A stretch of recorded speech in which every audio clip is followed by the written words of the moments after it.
Bom dia, boa tarde, boa noite, graça e paz, queridos, tudo bem? Quero agradecer primeiramente a você que se inscreveu no nosso canal, estamos chegando nos 300 inscritos e quero pedir também que você que ainda não se inscreveu, se inscreva. Quero pedir que vocês nos ajudem, né? Vamos completar logo os 300, só falta um, e vamos em busca de 500 inscritos. Isso é bom para o canal e também para as pessoas que se inscrevem no canal. Elas serão abençoadas, amém? Aqui, ao lado do título da palavra, temos os dados da conta corrente, caso você queira contribuir para o crescimento da divulgação da palavra de Deus por intermédio da Vida Plena. Você pode enviar a sua contribuição, né? É só clicar nessa setinha aqui do lado do título que a página desce e vai aparecer os dados da nossa conta. E aí você pode enviar a sua contribuição para a conta e isso vai nos ajudar muito. Dito isso, vamos para a palavra de hoje, que está em Mateus capítulo 4, versículo 4 e Lucas 4, versículo 4. Esse texto é aquele texto onde Jesus foi levado pelo Espírito Santo ao deserto e ali ficou 40 dias e 40 noites sendo tentado pelo inimigo, Satanás. E depois dos 40 dias, Satanás mostra as pedras para Jesus e fala: se verdadeiramente és o Filho de Deus, transforma essas pedras em pães e come, você está com fome. E Jesus dá uma resposta poderosa para o inimigo. E é sobre isso que eu quero falar hoje. Jesus diz, Lucas 4, versículo 4, Mateus 4, versículo 4, diz assim: Jesus, porém, respondeu: está escrito, não só de pão viverá o homem, mas de toda a palavra que procede da boca de Deus. Sabe, queridos, que resposta maravilhosa que Jesus deu para o inimigo aqui. Hoje, que nós vivemos um momento, a conjuntura que nós estamos vivendo é um momento muito terrível, muito singular, né? É uma crise terrível por conta dessa pandemia, desse vírus, né? Covid-19, uns chamam de vírus chinês, né? Isso já vem se prolongando há alguns meses. Mas quando eu olho isso, eu fico pensando, sabe, que o tempo todo na história da humanidade, as crises, elas geram riquezas. E hoje, com o recurso da comunicação, a comunicação instantânea, a internet, tudo, existem pessoas que se beneficiam da crise. Existem até pessoas que geram crises para se beneficiar delas. Só, queridos, que ao mesmo tempo que pessoas que geram crises para obter riquezas, elas também geram problemas para elas mesmas. Porque para a pessoa gerar uma crise e obter lucro e obter vantagem em cima da crise, com certeza, querida, a consciência dela a acusa. E aí, às vezes, essas pessoas ganham muito dinheiro, mas em compensação elas têm insônia, elas têm medo de serem descobertas, elas não têm paz, elas vivem o tempo todo agitadas, desconfiadas, atormentadas. Mas um dia tudo será trazido à luz.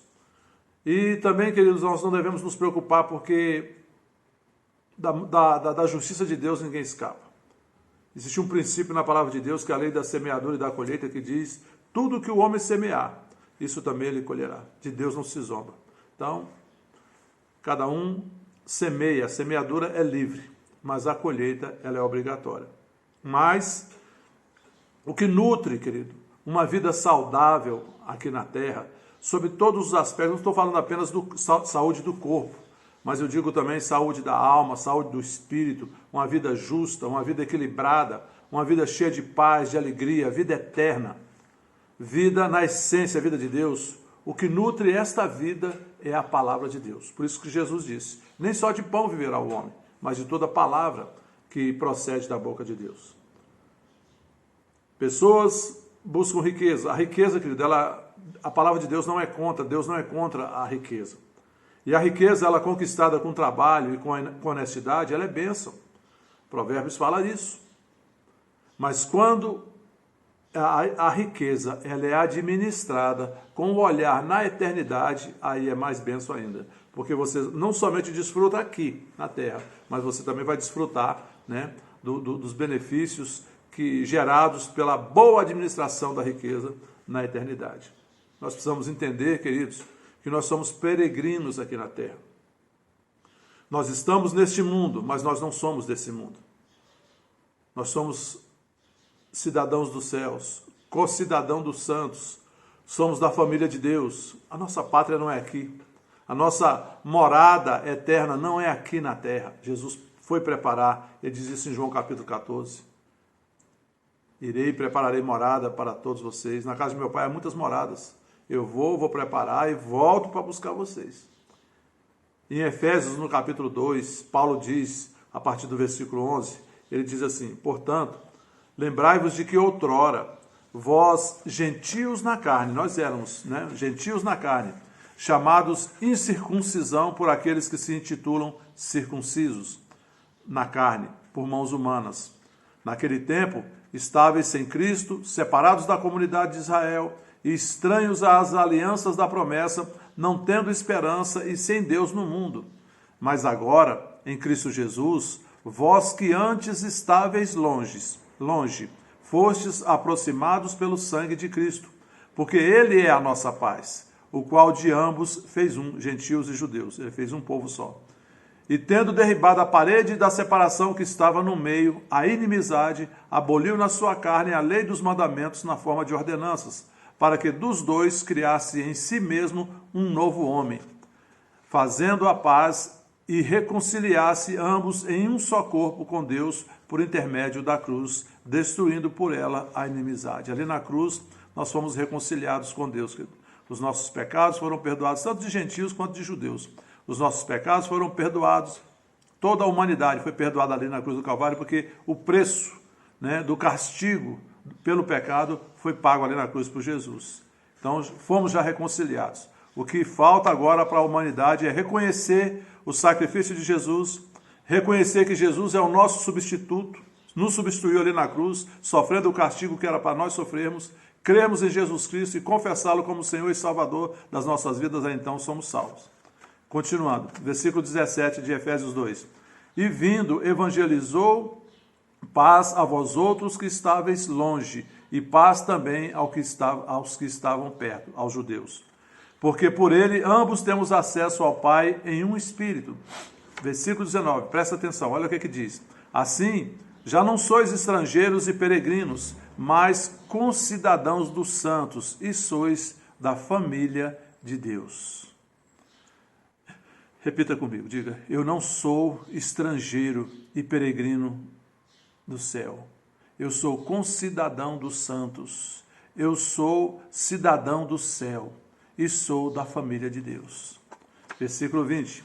Edificado sobre o fundamento dos apóstolos e profetas, sendo ele mesmo, Cristo Jesus, a pedra angular, no qual todo o edifício bem ajustado cresce para santuário dedicado ao Senhor, no qual também vós juntamente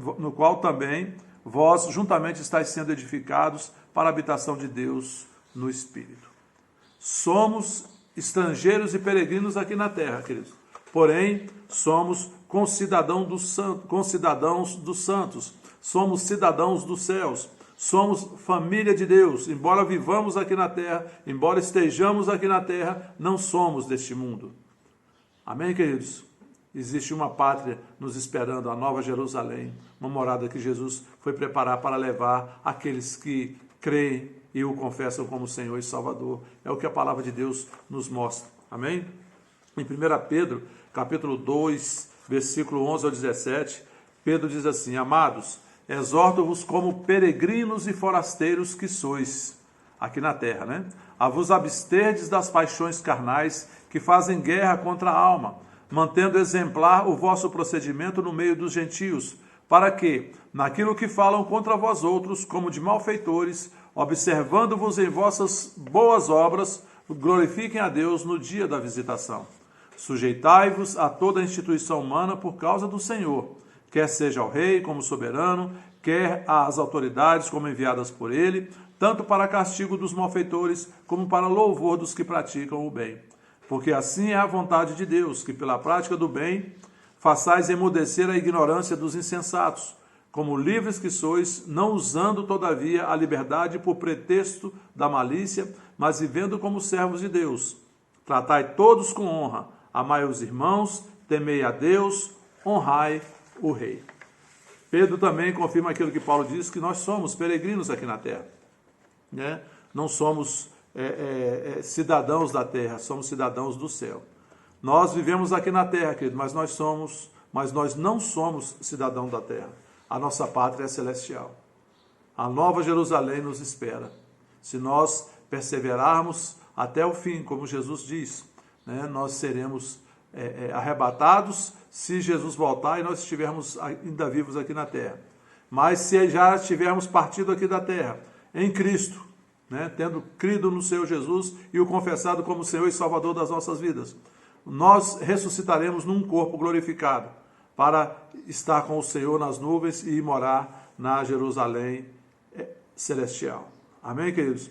Somos cidadãos do reino de Deus. E o que é o reino de Deus, querido? O reino de Deus, ele não é comida, não é bebida. O reino de Deus é justiça, é paz e alegria no Espírito Santo.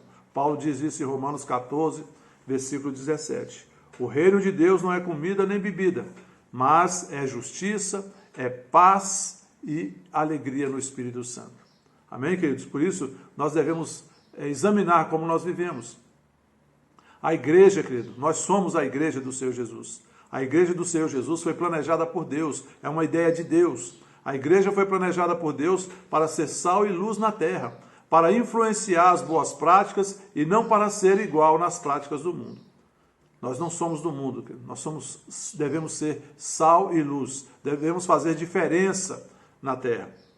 E Abacuque 2, versículo 4, Romanos 1, versículo 17, Gálatas 3:11 e Hebreus 10, versículo 38, diz que o justo viverá por fé. Somos justos, justificados pelo sangue de Jesus.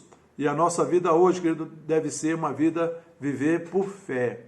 Nem só de pão viverá o homem, mas de toda a palavra que procede da boca de Deus. É viver pela palavra, querido, é viver confiando na palavra, é viver praticando a palavra, é viver agindo, falando em cima da palavra, baseado na palavra. Amém, queridos? O justo viverá por fé. Fé, querido, no grego é a palavra pistis, que significa convicção da verdade de algo. Fé é convicção, é certeza da verdade. No Novo Testamento, fé é de uma convicção ou crença que diz respeito ao relacionamento do homem com Deus e com as coisas divinas, geralmente com a ideia inclusa de confiança e fervor santo, nascido da fé e unido com ela. Relativamente a Deus, significa a convicção de que Deus existe e Deus é o Criador e governador de todas as coisas. Deus é o provedor e doador da salvação eterna em Cristo. Relativamente a Cristo, fé significa no original, querido, convicção ou fé forte e bem-vinda de que Jesus é o Messias, através do qual nós obtemos a salvação eterna no reino de Deus. Fé também, querido, é com a ideia predominante de confiança, seja em Deus, seja em Cristo, surgindo da fé em Cristo, da fé em Deus, né? Surgindo daí, dessa fé, a fidelidade de nós para com eles, né? A nossa lealdade para com Deus, para com Jesus, o caráter de alguém, né? Surgir em nós o caráter de alguém que se pode se confiar. Um caráter confiável, né? Verdadeiro, né? Transparente, sal e luz. Por isso que Jesus diz na sua palavra, ele diz que a nossa palavra que tem que ser sim, sim, não, não. O que passar disso procede do maligno. Nós não temos que ter mais ou menos, não, é sim, sim, não, não. Deu a palavra, pronto. Amém? As nossas atitudes têm que ser assim, firmes. Por quê, queridos? A palavra de Deus, querido, ela é eterna, ela não é passageira. Quando nós vivemos pela palavra, nós estamos fundamentados em algo que é consistente, que é firme, que é eterno. Não é a palavra de homens, não é baseada no conhecimento humano. O conhecimento humano, querido, hoje diz uma coisa, amanhã diz outra. Existem vários exemplos que eu poderia dar para você aqui. Eu posso dar um exemplo, por exemplo. Olha o que eu estou falando. Eu lembro que muitos anos atrás, saiu uma reportagem uma vez na televisão falando sobre o café. Que o café trazia problemas para a mente, e a pessoa podia ter problema disso, daquilo, por causa do café. Aí passaram alguns anos, vem outra reportagem, que o café é muito bom, é benéfico para a inteligência, é benéfico para estudar, é benéfico para a saúde nisso, é benéfico para a saúde naquilo. Mas, afinal de contas, é maléfico ou é benéfico? O que mudou? Mudou a opinião humana? Mudou o conceito humano? A palavra do homem é assim, quer dizer, ela muda. Os conceitos mudam. Aí talvez você possa perguntar, por que mudou? Aí já tem uma série de hipóteses. Né? Pode ser porque interesses por trás, né, da venda de café fez com que mudasse. Né? Houve uma superprodução de café, precisava vender o café, então vamos fazer reportagens falando bem do café para que o café seja bem vendido. E aí a opinião pública é manipulada através da mídia. Por quê? Porque interesses por trás. Você entendeu o que eu falei no início? De crises que são geradas e pessoas que se aproveitam ou geram crises para ganhar dinheiro. Outra situação que eu posso dizer para você também já ouviu falar disso. Em algum tempo atrás falava-se sobre o ovo. Né? Que o ovo tem um colesterol, isso, aquilo outro, que faz mal para a saúde, mal para o coração, entope as artérias por causa do colesterol. Passa-se alguns anos, aí lá vem outra reportagem, que o ovo é um melhor alimento, um alimento completo, um alimento saudável.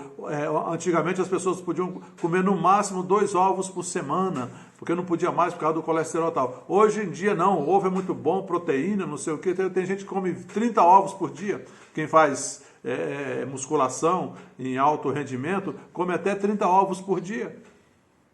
Mas o ovo agora ficou bom, virou bom. Qual a opinião que você vai ficar? Aquela que diz que o ovo era ruim, que prejudicava, ou essa que diz que o ovo é bom, que é benéfico? Como que nós vamos fundamentar a nossa vida, queridos? Baseado em opinião humana, em conhecimento humano que muda, pode mudar a qualquer momento, baseado em interesses que você nem conhece. Amém? Mas quando nós nos firmamos na palavra de Deus, a palavra de Deus, ela é eterna. Jesus fala em Marcos capítulo 13, versículo 31, passará o céu e a terra, porém as minhas palavras não passarão. Tiago 1,18 e 1 Pedro capítulo 1, versículo 23, diz que nós somos gerados pela palavra, nós nos nutrimos e vivemos pela palavra. A palavra, Pedro fala que é palavra indestrutível. Né? Nós somos gerados por uma semente indestrutível, que é a palavra de Deus. E nós devemos viver, né, baseados nessa palavra. Sabe, queridos, muitas vezes a distração da igreja com a palavra pode nos trazer problemas. O que é a distração da igreja com relação à palavra, querido? É estar na igreja e não participar do corpo. Tem pessoas que estão na igreja fisicamente, mas no espírito não estão. Elas não participam do corpo. Nós precisamos que eles estar ali envolvidos, participando, sabe? Cooperando para o crescimento do corpo, para o desenvolvimento do corpo, trazendo novas pessoas, cuidando das pessoas, servindo na igreja. Isso é estar no corpo e participar do corpo. Outro tipo de distração com a palavra, que a gente vê muito na igreja, é estar na igreja e não dar a devida importância à palavra e à unção. Pessoas que ficam criticando, fulano pregou assim, fulano pregou assado, ficam preocupadas com detalhes, com filigranas. E aí perdem o maior, perdem o melhor, que é receber da unção e receber da palavra de Deus.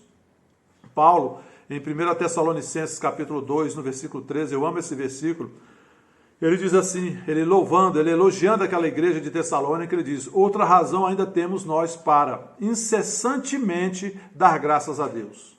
É que, tendo vós recebido a palavra que de nós ouvistes, que é de Deus, acolhestes, não como palavra de homens, e sim como em verdade é a palavra de Deus, a qual, com efeito, está operando eficazmente em vós, os que credes. Amém, queridos? Quando nós ouvimos a palavra que é pregada, seja na igreja, seja aqui no canal ou em outro canal, a palavra de Deus, não estou dizendo palavra de homem, palavra de Deus. E nós recebemos como de fato ela é a palavra de Deus, honrando a unção, honrando a palavra, o que acontece? A palavra de Deus, ela opera eficazmente.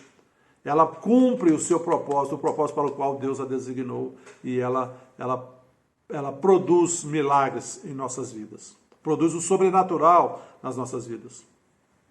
Outra distração com a palavra que a gente observa na igreja é estar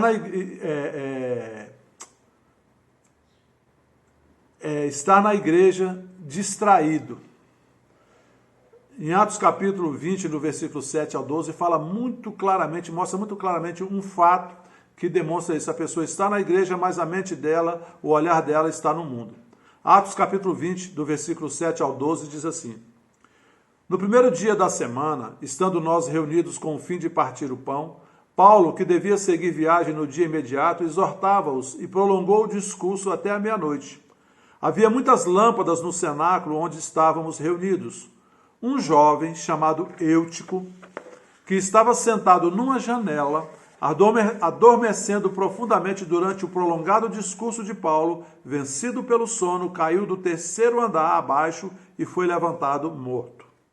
Descendo, porém, Paulo inclinou-se sobre ele e, abraçando-o, disse: Não vos perturbeis, que a vida nele está.